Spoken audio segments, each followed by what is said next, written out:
स्वागत है आपका पॉकेट टीवी चैनल में। तो आज मैं जिस मूवी की स्टोरी एक्सप्लेन करूंगा वो है जेनिफर्स बॉडी। ये एक हॉरर मूवी और आई थी 2009 में।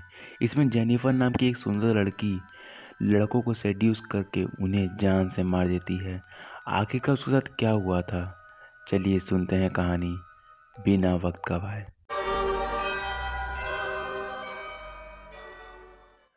कहानी शुरू होती है एक मेंटल असाइलेंट से, जहाँ पर नेडी नाम की एक लड़की गुस्से और चिंता में बैठी थी। उसके सामने एक नर्स आती है और उसे हेल्दी खाना खाने को बोलती है, लेकिन इसके बदले नेडी उसे एक लात मारती है और वो नीचे गिर जाती है। इसी कारणवश उसे कारागार में बंद कर दिया जाता है। कारागार में बैठने के बाद वो सोचती है कि आखिर उसके साथ ये सब क्या हुआ है। कहानी शुरू होती है डेविल्स कैटल शहर से। इस शहर का नाम डेविल्स कैटल शहर इसलिए पड़ा क्योंकि यहाँ पे एक झरना है। उस झरने का पानी एक ऐसे होल में जाता है जिसका पता अभी तक साइंटिस्ट भी नहीं कर पाए कि ये होल से पानी आकर कहाँ तक जाता है। उसी शहर में एक कॉलेज भी है जहाँ पर जेनिफर और उसकी दोस्त नेडी पढ़ते हैं। जेनिफर और नेडी की दोस्ती बहुत ज़्यादा फेमस है क्योंकि जेनिफर जितनी ज़्यादा सुंदर और फेमस है, वहीं पर नेडी एक नॉर्मल लड़की है। नेडी का एक बॉयफ्रेंड भी है। फिर वहीं जेनिफर नेडी को आज रात क्लब में आने को कहती है क्योंकि आज रात क्लब में लूज होल्डर बैंड के लड़के परफॉर्म करेंगे और नेडी इसके लिए हाँ कहती थी और जेनिफर और नेडी दोनों क्लब में जाते हैं। क्लब में जाने के बाद वहाँ पर लूज होल्डर बैंड का लीडर निकलोई को देखकर जेनिफर अट्रैक्ट होती है, उससे बात करना चाहती है। तभी दो लड़के बैंड के जेनिफर के वर्जिनिटी के बारे में बात करते हैं। नेडी ये बात सुन लेती है, फिर वो जेनिफर को बताती है इसके बारे में, लेकिन जेनिफर का इस बात पे कोई रिएक्शन नहीं था। तभी क्लब में शॉर्ट सर्किट हो जाता है और वहाँ पे आग लग जाती है। जेनिफर और नेडी खिड़की से बाहर कूद के निकल जाते हैं, लेकिन वहाँ पे आग बढ़ चुकी थी और काफ़ी लोग जल के मर रहे थे, लोगों की चीखें सुनाई दे रही थी। तभी वहाँ पे लूज होल्डर बैंड का वैन आता है और जेनिफर को बैठने को बोलता है वैन में। नेडी उसे मना करती है ना जाने से, लेकिन जेनिफर उस वैन में बैठ जाती है। ये देखकर नेडी का दिल टूट जाता है और वो अपने घर आ जाती है। घर आके वो अपने बॉयफ्रेंड को फ़ोन करती है कि आज जेनिफर एक वैन में बैठ के चली गई और ये सारी बातें हुई कि जेनिफर के साथ कुछ हो ना जाए। तभी उसे लगता है कि उसके घर पे ज़रूर कोई आया है। वो नीचे जाती है और दरवाज़ा खोलती है, बाहर कोई भी नहीं था। तभी वो जाती है अंदर तो किचन में देखती है कि जेनिफर खड़ी है, वो खून से लथपथ है। उसे देख के वो डर जाती है। तभी जेनिफर फ्रिज का दरवाज़ा खोलती है, उनका मांस निकाल कर कच्चा चबाने लगती है और उसके ऊपर गुर्राती भी है। और फिर जेनिफर काले रंग की खून की उल्टियाँ करके वहाँ से चली जाती है। तभी अगले दिन जब देखती है तो जेनिफर इतनी खूबसूरत और यंग लग रही है। ये देख के और भी ज़्यादा कंफ्यूज रहती नेडी कि कल रात को थी बहुत ज़्यादा कमज़ोर लगी थी। तभी क्लास के टीचर आते हैं और कहते हैं कि कल रात को जो बार में आग लगा था उसके चलते 8 स्टूडेंट और एक टीचर मारे गए और लूज होल्डर बैंड बहुत ज़्यादा फेमस हो गया। लेकिन जेनिफर को इस बात से कोई फ़र्क नहीं पड़ता, वो टीचर की बात का मजाक बनाती है। तभी अगले सीन में नेडी अपने बॉयफ्रेंड को कल रात के हुए सारी बातें बताती है। लेकिन वहीं दूसरी तरफ जेनिफर फुटबॉल टीम के कैप्टन के पास जाती है दुख बांटने के लिए, क्योंकि फुटबॉल टीम के कैप्टन का दोस्त भी कल रात में बाहर में जल के मर गया।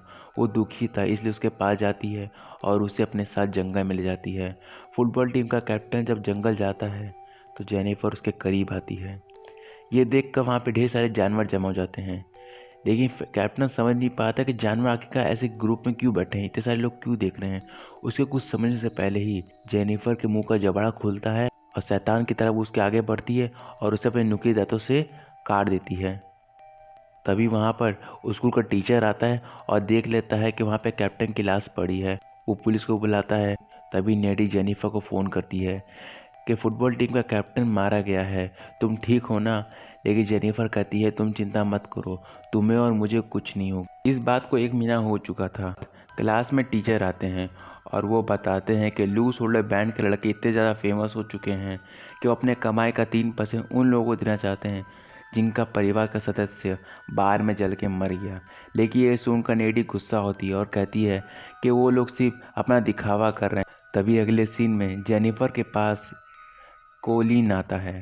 कोलिन उसे पिक्चर के लिए इनवाइट करता है, लेकिन जेनिफर उसे मना कर देती है। उसे आज रात एक ऐसे घर में मिलने को बुलाती है जो अभी बन रहा था, यानी कि उसके पास कोई नहीं था। तभी आज रात जब कोलिन उसके पास आता है तो पूरे कमरे में वो दोनों अकेले होते हैं। तभी जेनिफर उसके पास आती है, लेकिन जब कोलिन देखता है कि उसकी आंखों का रंग चेंज हो रहा है, वो डर जाता है और जेनिफर उसके कुछ समझने से पहले उस पर हमला कर देती है और उसके पेट को चीर कर उसका मांस खाने लगती है। वहीं दूसरी तरफ नेडी अपने बॉयफ्रेंड के साथ इंटरकोर्स करी थी और उसे डरावने विज़न आते हैं। वो डर के मारे उसके घर से भाग जाती है।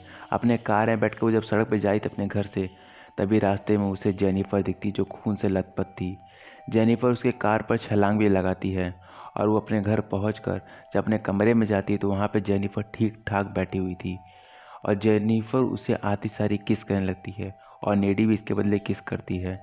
लेकिन फिर नेडी उसे कहती है कि तुम यहाँ से चली जाओ, मुझे कुछ समझ नहीं आ रहा, अभी तुम्हें कुछ देर पहले मैंने बाहर देखा था खून से लथपथ। फिर जेनिफर कहती है कि देखो तुम मेरी दोस्त हो और मैं तुमसे कुछ भी छुपाना नहीं चाहती।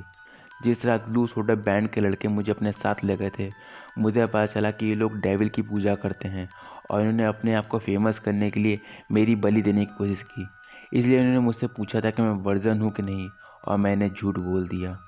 उन्होंने मुझे उस झरने के पास ले गए और मेरी बलि दे दी और उस चाकू को उसी झरने के गड्ढे में फेंक दिया। इससे वो लोग तो फेमस हो गए, लेकिन मैं एक शैतान बन गई क्योंकि मैं वर्जन नहीं थी।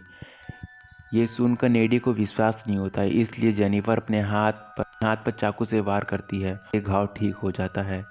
नेडी को अभी भी कुछ समझ नहीं आता और जेनिफर वहाँ से चली जाती है। तभी अगले दिन नेडी लाइब्रेरी में जाती है, पैरानॉर्मल की किताब पढ़ती है और वहाँ उससे पता चलता है कि लू सोल्डर बैंड के लड़कों ने गलती कर दी क्योंकि जेनिफर वर्जन नहीं थी और उन्होंने तब भी उसकी बलि दी थी। इसके कारण वो लोग तो फेमस हो गए, लेकिन जेनिफर एक डेविल बन गई और वो जब तक दूसरों का खून पीती रहेगी वो एक जवान और सुंदर लगती रहेगी। अब कॉलेज में पार्टी आने वाली थी और पार्टी में सारे सुंदर लड़के और लड़कियां आने वाले थे। नेडी ये देखकर डर जाती है कि कहीं उस रात भी जेनिफर किसी पे हमला करके खा न जाए। इससे वो डर के मारे अपने बॉयफ्रेंड को पार्टी में आने से मना करती है, लेकिन उसका बॉयफ्रेंड एक बात नहीं सुनता और वो पार्टी में आने का जिद करता है। लेकिन जिस रात नेडी उस पार्टी में आती है वहाँ पर जेनिफर और उसका बॉयफ्रेंड भी नहीं थे। इस बात से नेडी डर जाती है और वो अपने बॉयफ्रेंड के घर जाती है। वहाँ जाके उससे पता चलता है कि उसका बॉयफ्रेंड तो पहले ही पार्टी के लिए निकल चुका है। फिर नेडी उसे ढूंढते हुए रास्ते में निकल जाती है। कुछ दूर आगे जेनिफर और उसका बॉयफ्रेंड दोनों बातें कर रहे थे। जेनिफर उसके बॉयफ्रेंड को भड़का रही थी कि नेडी किसी और से प्यार करती है, कोलिन से, और कोलिन के मरने के बाद वो शायद तुमसे कम प्यार करती है। मैं तुम्हें उतना प्यार दे सकती हूँ। और वो उसे किस भी करती है। फिर उसे एक सुनसान घर में ले जाती है। वहीं घर में पहुंचने के बाद जेनिफर उसके बॉयफ्रेंड के करीब आती है, लेकिन उसका बॉयफ्रेंड उससे मना कर देता है। वो कहता है कि वो उसके दोस्त से प्यार करता है, उससे नहीं, और जेनिफर इस बात से गुस्सा हो जाती है। तभी वहाँ नेडी पहुँचती है और देखती है कि जेनिफर उसके गले के पास अपने नुकीले दांतों से वार करने वाली, और तभी नेडी जेनिफर को धक्का देकर उसके मुंह पर स्प्रे छिड़कती है उसे दूर रहने के लिए। लेकिन जेनिफर गुस्सा होकर हवा में अपनी शक्ति से उड़ने लगती है। वो कहती है वो सिर्फ लड़कों को नहीं, लड़कियों को भी बेरहमी मौत दे सकती है, और उन दोनों में बातें होने लगती है। तभी पीछे से उसका बॉयफ्रेंड आता है और उसके पेट में एक बड़ा सा सरिया घुसा देता है। जेनिफर का ढेर सारा खून बह जाता है, वो कमज़ोर हो जाती है और वहाँ से वो चली जाती है। लेकिन नेडी देखती है कि उसका बॉयफ्रेंड पहले से घायल हो चुका है और वो मरने वाला है। ये देखकर वो बहुत ज़्यादा दुखी होती है और वो कुछ नहीं कर पाती। तभी नेडी डिसाइड करती है कि अब वो जेनिफर को नहीं छोड़ेगी, उसे जान से मार देगी, क्योंकि उसने पैरानॉर्मल की किताब में पढ़ा था कि जेनिफर को हराया जा सकता सिर्फ उसके दिल में वार करके चाकू से। वो खिड़की से उसके कमरे में जाती है जेनिफर के, और जब वो सोई थी उसके दिल में चाकू से वार कर देती है। ढेर सारा खून बह जाता उसके सीने से और वो वहीं मर जाती है। लेकिन जेनिफर मरने से पहले नेडी को गर्दन पे काट लेती है और जेनिफर की माँ भी वहाँ आ जाती है। उसकी माँ पुलिस को बुलाती है और नेडी को पुलिस पकड़ लेती है, इसीलिए वो मेंटल असाइलम में थी। मेंटल असाइलम में आके उसे पता चलता है कि नेडी के पास भी उतनी शक्तियाँ आ गई हैं जितना जेनिफर के पास थी, क्योंकि जेनिफर ने मरने से पहले नेडी को गर्दन पे काटा था और इससे नेडी को कुछ नहीं हुआ था। यानी कि नेडी के अंदर भी कुछ पावर आ चुकी हैं और अपने पावर का यूज़ करके वो उस मेंटल असाइलम से भाग जाती है। बाहर आने के बाद वो एक कार में बैठती है और कार में बैठने के बाद वो उस होटल में जाती है जहाँ पर लू सोल्डर बैंड के लड़के नशे के हालात में कमरे में बैठे थे और वो उस कमरे में जाती है, उन लड़कों को जान से मार देती है। और तभी दिखाते हैं कि नेडी उस कमरे के बाहर आ रही है और यहीं पर ये कहानी ख़त्म हो जाती है। तो ये थी जेनिफर्स बॉडी मूवी की कहानी। आपको ये कहानी कैसी लगी कमेंट में बताइएगा, और अगर वीडियो अच्छा लगा तो लाइक करिएगा, क्योंकि आपका एक लाइक मुझे अगला वीडियो बनाने के लिए मोटिवेट करेगा। हो सके तो वीडियो को शेयर भी करिएगा और चैनल को सब्सक्राइब जरूर कर लीजिएगा, क्योंकि जब भी अगला वीडियो आए तो आप उसे सबसे पहले देख सकें। तो मिलता हूँ फिर एक नई वीडियो के साथ, तब तक के लिए खुश रहिए, बाय।